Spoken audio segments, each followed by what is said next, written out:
the misery of second place.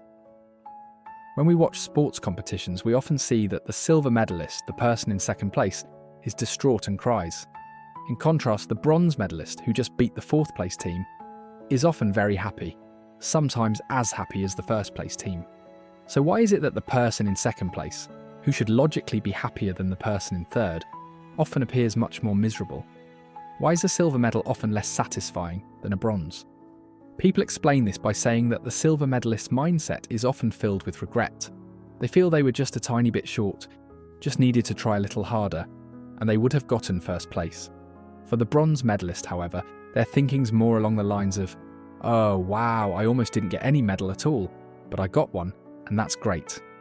This generally means that people feel pain from losses, from things they almost had but didn't quite achieve. This phenomenon stems from a common human tendency. We don't truly appreciate what we already have.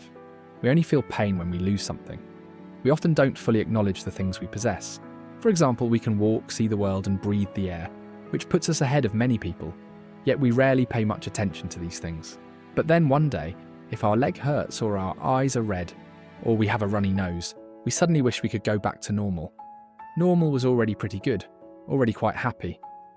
In general, people tend to fear loss more than they appreciate what they have.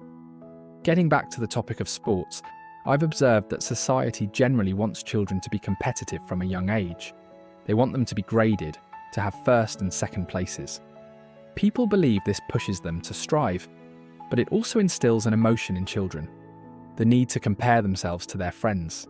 For example, my score is higher than theirs, or their score is too low, they're not good at studying. This creates a competition based on scores, which can lead to future suffering. It means constantly feeling inferior to others, feeling that you must surpass others to be successful. Only being first in class, winning a gold medal, or being a champion brings happiness. All other places are seen as failures and do not bring joy. This leads to a continuous cycle of suffering. For instance, if you get first place, you then want to compare yourself to other first place achievers. And ultimately, you want to maintain that first place forever. This means you never truly feel at peace or happy. So, to escape this cycle, this second place misery, we can try a few approaches. First, we can look at it from a different perspective. Second place is already better than third. At the start of the competition, you didn't even know if you'd get a medal.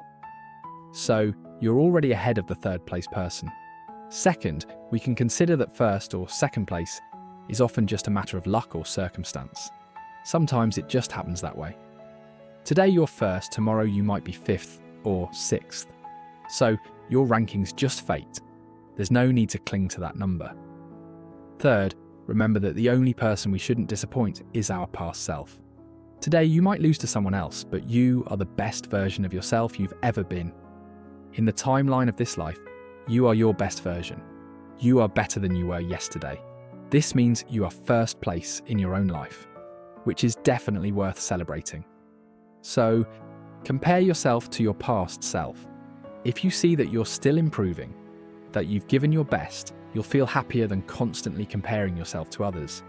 Many people spend their entire lives trying to surpass someone. If that person passes away before they can be beaten, they feel a sense of emptiness. It's like your life's meaning suddenly depends on an external person, which makes you question if that's truly worth it. Who is that person, and why should your life depend on them so much? In summary, I honestly don't fully support the idea of competition, especially in areas like knowledge contests. With knowledge there are first and second prizes, right? But I feel that knowledge is best shared, not ranked. I believe that those who come in second often aren't as happy as the first or even third place. I play football, and I was very impressed by Edinson Cavani. You can look up the time he got a second place medal. I think it was the UEFA Europa League. He patted the medal and held it at his heart. Meanwhile, his teammates took off their silver medals because they didn't want to acknowledge them. Therefore, I believe we should cherish our own efforts by valuing any medal or achievement we earn. This means only comparing yourself to your past self, not to anyone else. You don't always have to be at the top to be happy.